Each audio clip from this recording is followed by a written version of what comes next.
So this is an album I wanted to review for a long time, and it's Babymetal's first album, which I don't remember exactly the year it came out. I think it was 2015 or 2014.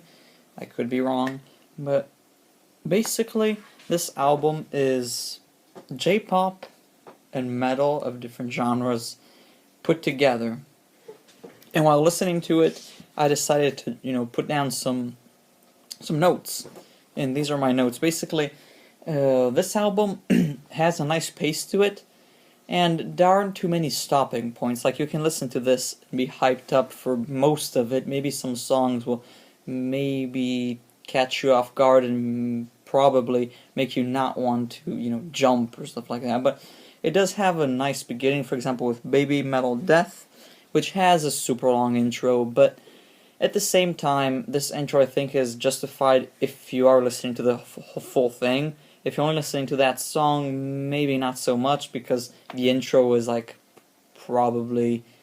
Well, the entire song pretty much is an intro. There's not much else to it. But then there is the second song, which already makes everything pick up, which is Majitsune. Sorry if I'm pronouncing... I'm going to pronounce everything wrong, probably. I'm sorry. But it picks everything up, makes it go faster, stronger, puts more of the girls, to sing, since the first song there isn't much singing by them. And then there's obviously Give Me Chocolate, or Give Me Choco, or however you want to call it, which is the first, I think, I could be wrong, first single. It's certainly the most famous song by them. And it's not my favorite, but it does have, good parts to it. For example, the instrumentals are very good.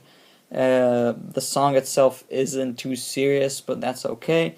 And there's Il Re, which is probably either this one or Headbanger or my favorite song of the album. But Il Re basically is a bunch of musical genres put together into like one whole song. There's like hip-hop kind of, there's metal, there's J-pop, there's so many things. This is the song I would probably listen to the most of this album.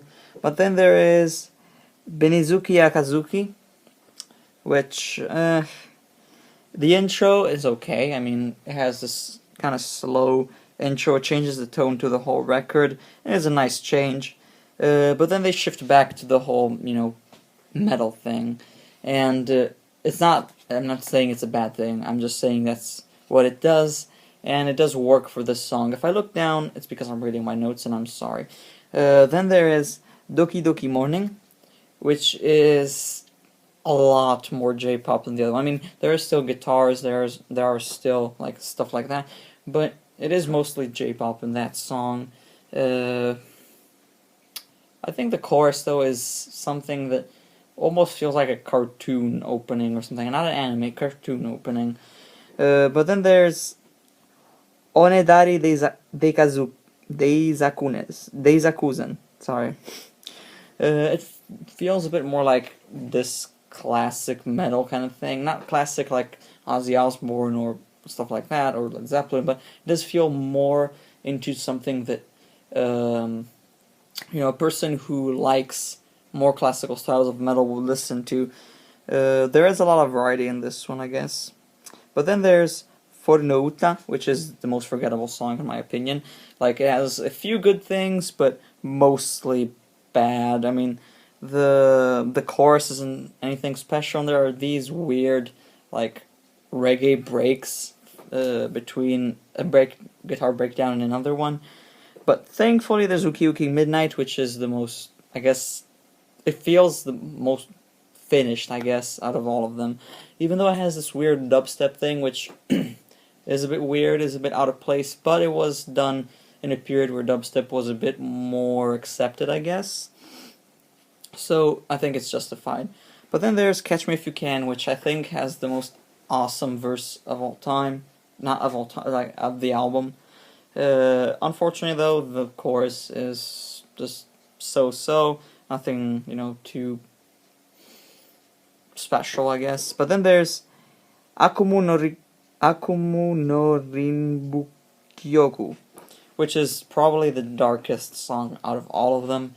It has this I don't know, just the chorus and also the intro, everything is dark about it. It has this weird dark aura to it, and it's something I really, really enjoyed while listening to it. Then there's Headbanger, like I said, one of probably my favorite songs of the album. The intro is something that I usually play on the guitar when I'm like sound checking it. Um, and yeah, that's not much to say for it. But then there's the ending, which is Ijime Dame Setai, which almost feels like a bonus track, and I'm not saying it like in a bad way.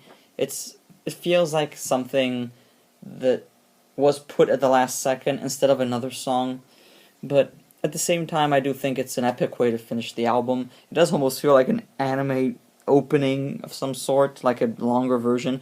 It's the longest song of the album, which is like 6 minutes, 6 seconds, if I remember correctly. Even though there are a couple of seconds at the end which are silence, but yeah, this is like an epic way to finish the album. And in general, this album is a good album. I would suggest you guys to listen to it if you're interested in anything that's either modern-ish metal, J-pop, or if you are into anything Japanese, or even if you're into splicing of different genres together. It is a nice experiment. The other album that they released this year isn't as good in my opinion, but maybe I just need to listen to it more. And yeah, this was just a few thoughts I had on this album. Let me know what you think if you listen to it. Let me know what else to review, and see you next time. Bye.